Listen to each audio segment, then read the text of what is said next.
day of Jupiter. Jupiter is a planet. Mars is also a planet. Mercury is also a planet. And the king of gods. Alright, so there's a real strong god there. Alright, and then we have Friday, the day of Venus, and this is the goddess of love. Okay, so again we have idolatry coming in, and we have Saturday, the day of Saturn, god of agriculture on time. You see, so there's no reference to rest and things like that because they are pagans. They did not subscribe to this kind of thing. Alright, Israel was God, worship God Almighty, right? And they worship the God of creation, Jehovah. But these people worship the object of the creation. Okay, so they have a different perception in terms of the world, etc. Okay, so within that context, now they name the days of the week. Alright? So this you have to understand. And so now we had the change of that Sabbath by state law in 321 AD by Emperor Constantine, who passed the Fourth Sunday Law to unite his empire. See, there was a lot of wars going on, a lot of disturbances. Those of you who know history, European history, we talk about that, European history. These are things, it's part of the Holocaust history, 101 or 100 or whatever, European history. We come across these things. Alright, so there was a lot of wars in Europe, and the kings were both in charge of state and the church. So that was the case with Constantine. So in order to sort of mobilize the empire for peace, he used law to do that. And he used law and religion as well to mobilize the empire. We have the same sentiment by President Trump and his war of defense. Alright, so Sunday, Constantine, he passed the first law to stabilize the empire. So Sunday now was as Sabbath. Sunday as Sabbath became precedence as the years rolled on. Okay? And so that's the beginning of it by law. Alright? And then now we have, here is the law itself. And interestingly, one can see how the compromise became normalized.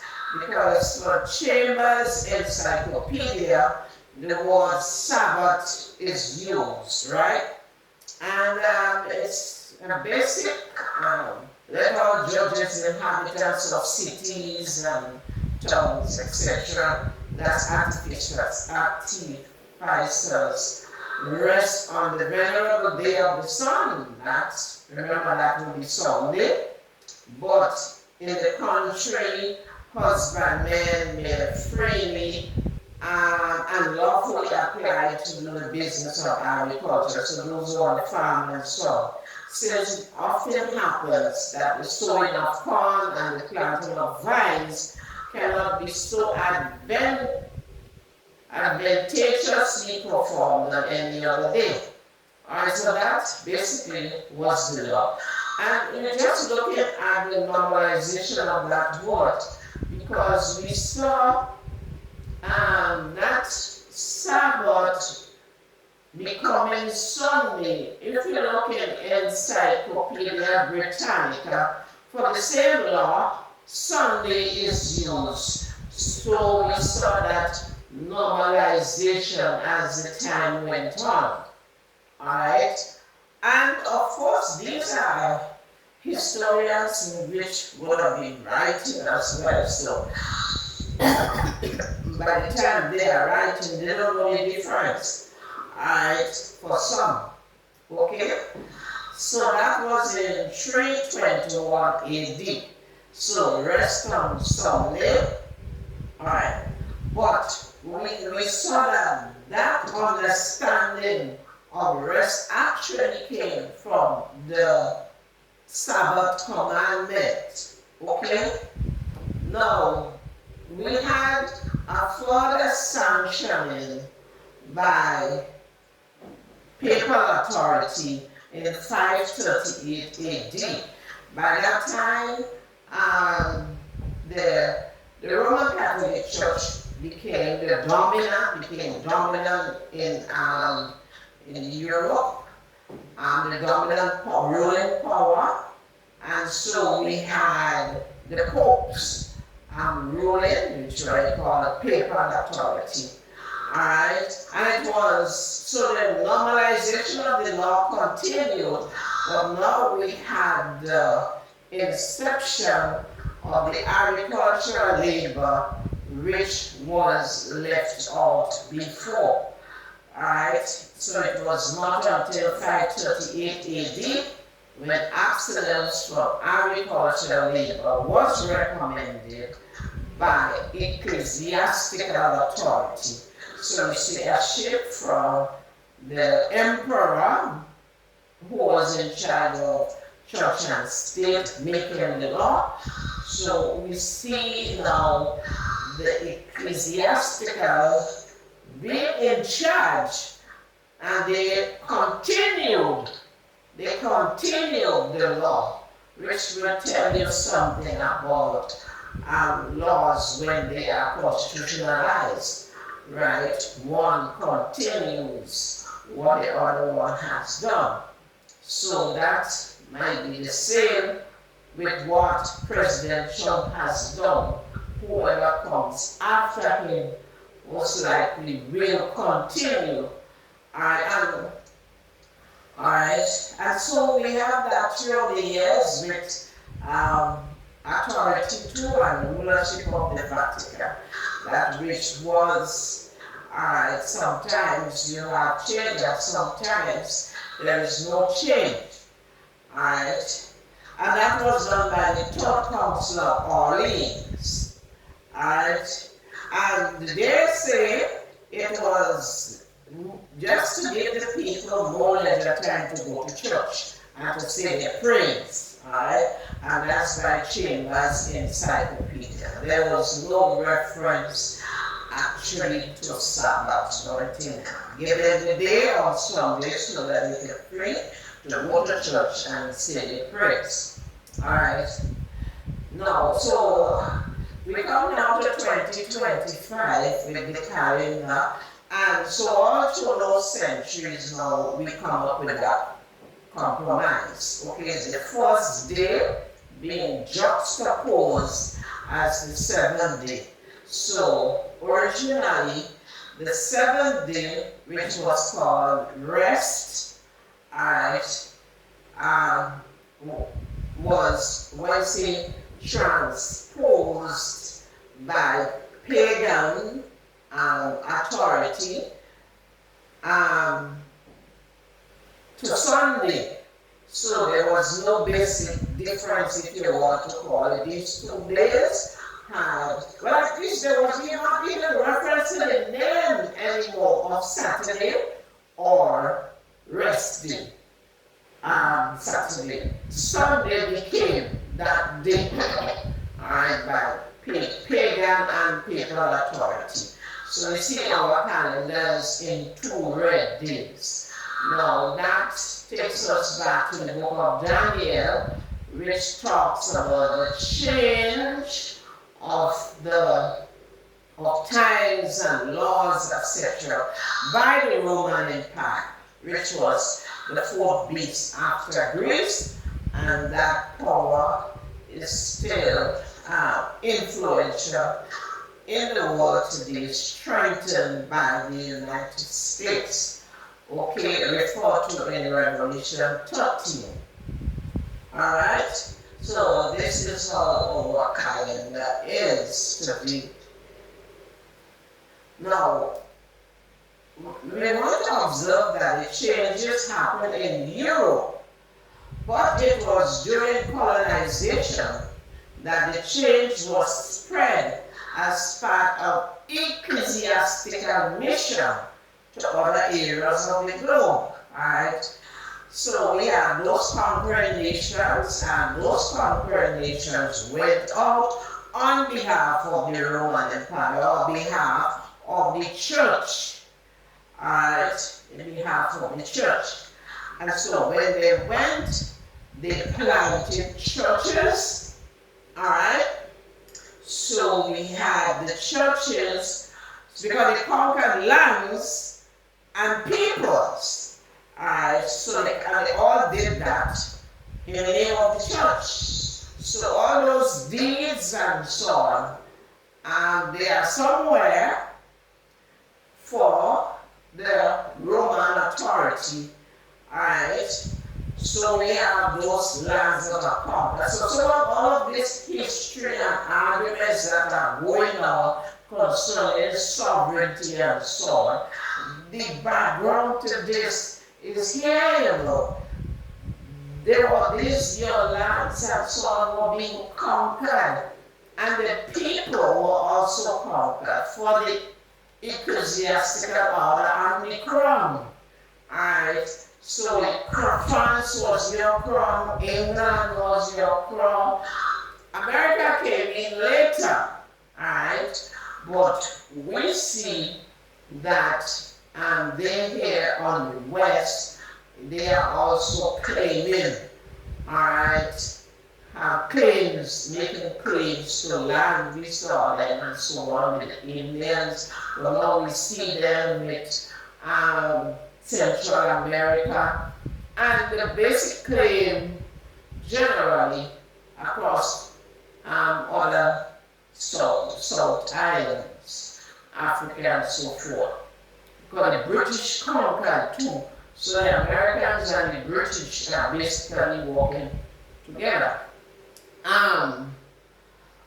But the Americans very late. Okay? So what we find, when they went out on the expeditions, they planted a church. The church was the Roman Catholic Church. Alright? And it talks of the Protestantism later. If England had any influence, the church was the Anglican Church. Alright, and then we had, other people came later on, right? During Protestantism, which had, in some cases, a different agenda, right? A different agenda, which would have been a different mission. Always that would have been the gospel mission. Alright, really actually teaching people about Christianity, right? But there could be all melee going on in terms of historical arguments, which I'm already crossed over. But the fact is, the church planted, in terms of the church, they planted a building and they taught the people the doctrine. So for centuries, these people did not know anything otherwise than Sunday being the day to go to church. But as we had later on in the 20th century, when we had a new set of missionaries coming out, we had missionaries who taught the Sabbath, right? And so we had what we call a reformation as it relates to this Sabbath. Okay? So let's look at hostility now to religious tradition. Okay? Now it's tradition, right? So we're going back again. We're going back. Okay?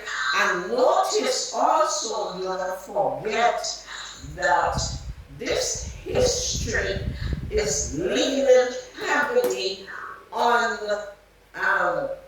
the Roman history. the U.S. claims to religion are leaning heavily on Roman history, a Roman ecclesiastical history. Alright, and so the question as it relates to strengthening of the hands of the former beast in Revelation 13. So we're talking about bridging significant religious gaps back to tradition. That's all in U.S. Department of War. Alright, back to tradition, bridging significant religious gaps, returning to hold and strengthen the hands of traditional Roman Vatican system by bridging significant religious gaps. Alright, we have ecclesiastical councils. Right, these ecclesiastical councils would deal with issues of tradition and unity and doctrine. So, what we have in that picture is the first ecumenical council of the Christian church in 325. So, at that time in 325, Constantine was the emperor then. Because the Roman and Catholic Church had not become dominant yet, or the Vatican was not dominant. So we had Constantine there. And what we had was a lot of these people here, right? These would have been Orthodox Christians, all right? Orthodox Christian, I mean, there's a picture coming up, the Orthodox Christians, so they were in council, alright, and as I said, they're dealing with tradition and unity and doctrine and so on. So you also have at that time the adoption of a lot of pagan doctrines that came into the church, right, which was part of the compromise to unify the empire. Alright, so let's make down the road for that. Alright, or we can put it in here, one cannot just lean on the Roman ecclesiastical authority as being this, the dominant or dogma for the Christian church. Alright? Because remember, they conquered Christianity in the 1st century, when the Jerusalem was destroyed in AD 70 and so on. So when they see them going, they're looting everything that you have. Alright? So you have a God is a strong God, so they will take your documentations or your writing, and they will take your ecclesiastical utensils and so on, because that is beneficial to them because they conquer your God. Right? So yes, it is true that the biblical evidence have been conquered, and they were stolen. Okay? And when we looked at Russia opening the vaults recently concerning the activities of not only the conquering of the Jews and so on. Alright, we saw the word Orthodox coming up, and so we also saw the Vatican coming up, right? And we saw these new revelations coming out concerning quote-unquote slavery and repression of the biblical Israel. So the documents are there. It is held in holding, in tap, whatever, and the information is used. But one needs to understand that they do not actually value that biblical Israel. They have the value for their dominance, their strength. So tradition, which they uphold, will be the prevalent thing. So we need to understand that difference. Okay, what the Church of Jesus Christ need to lean on is the Jerusalem. Understand that Jerusalem was the center of the Church of Jesus Christ and the apostles. Note well, Jerusalem. We see on the day of Pentecost, we saw all these nations. Right, that was the first time we saw them, 15 nations coming from the world, assembling at Jerusalem. Right? Alright, and the apostles also left Jerusalem and went on their missionary journeys to other nations of Israel and the Gentile world. Alright, notice carefully that Jesus Christ did not leave his business to the rabbis who were also part of these Orthodox churches, right, that was giving problems in the first case, causing persecution. God left his business in the hands of the apostles. Alright, so we need to be very much clear about that. Okay? So, when we're talking about the clarity of doctrine, we got to go to the book of Acts and the Gospels and the books of Moses, etc. Right? Because these were of the prophets, of the apostles, and of Jesus. Okay? We cannot leave our judgment solely to the ecclesiastical power of the Vatican. Alright, because that line came from a pagan line and conquered Christianity. Okay? So they learn. Alright? So here we have another area that has to be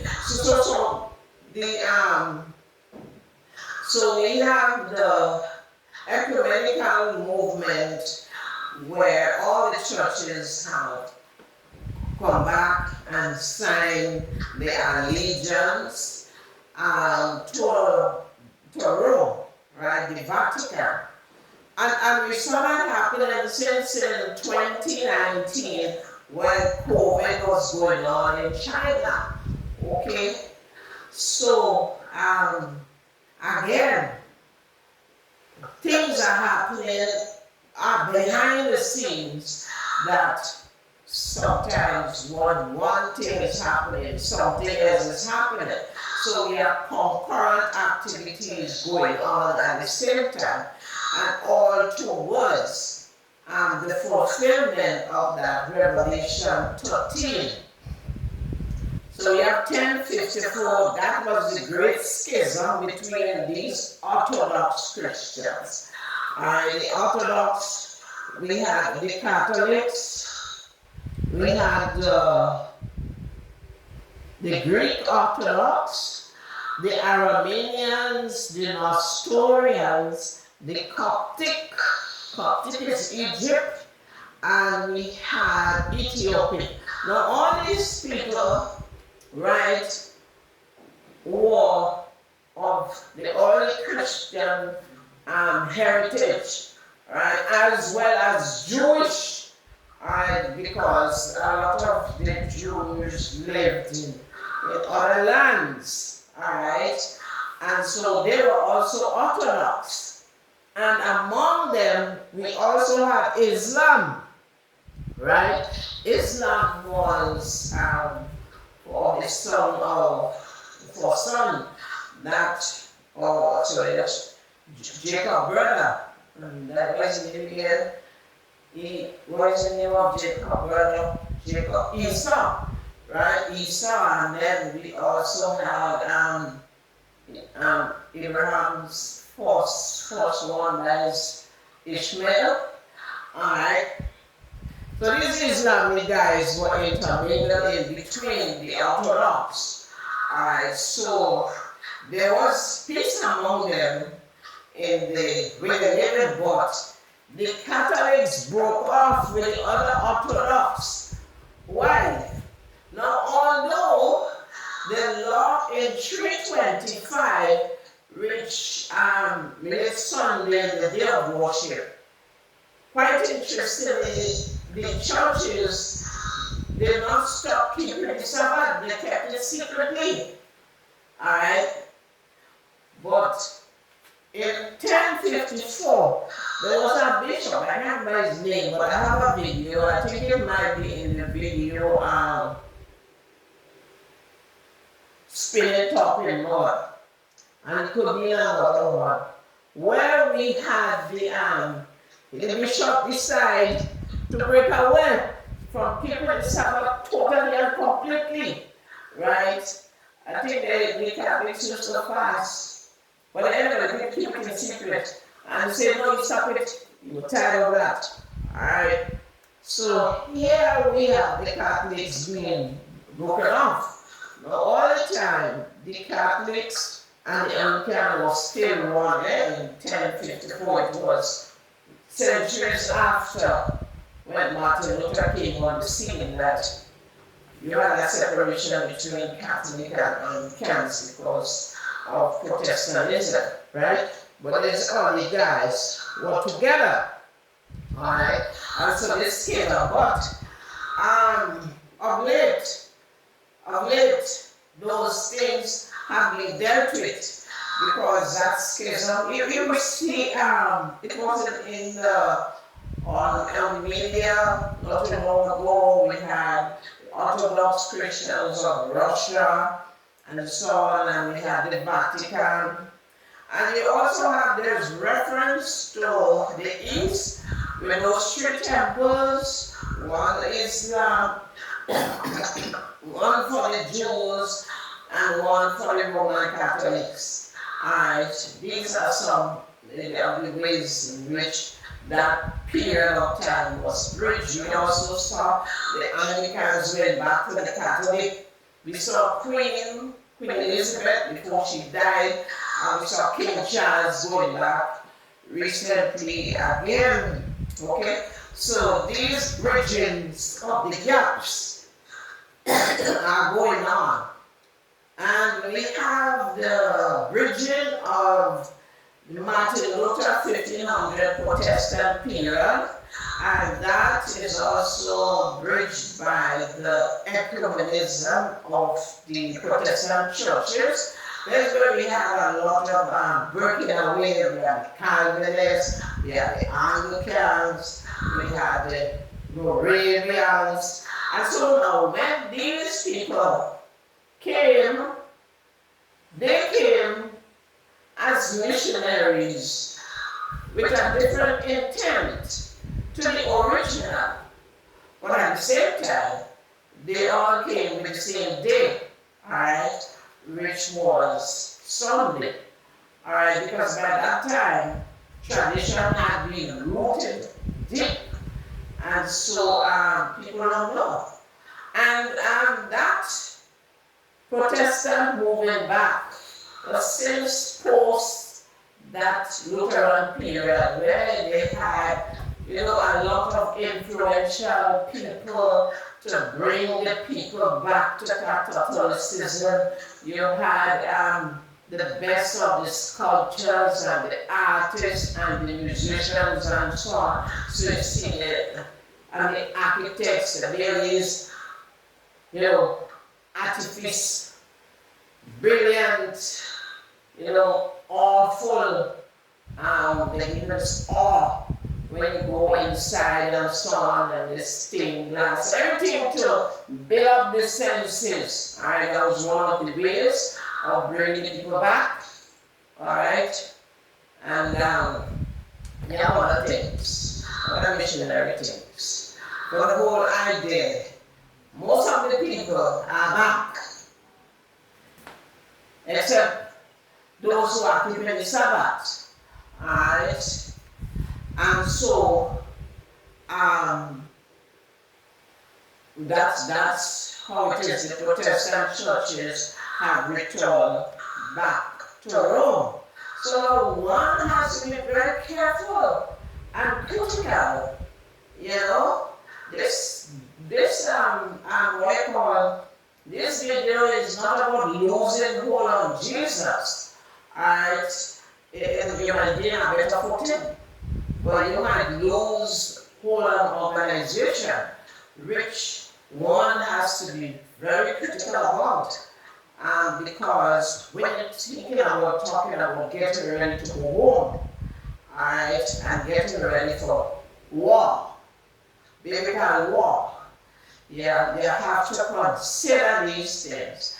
Because just as you see the American war policy is going back to find meaning into the Vatican, you should ask yourself, why am I, as a Christian, not going back to biblical history, back to the Bible, the book of Acts, back to the Gospels?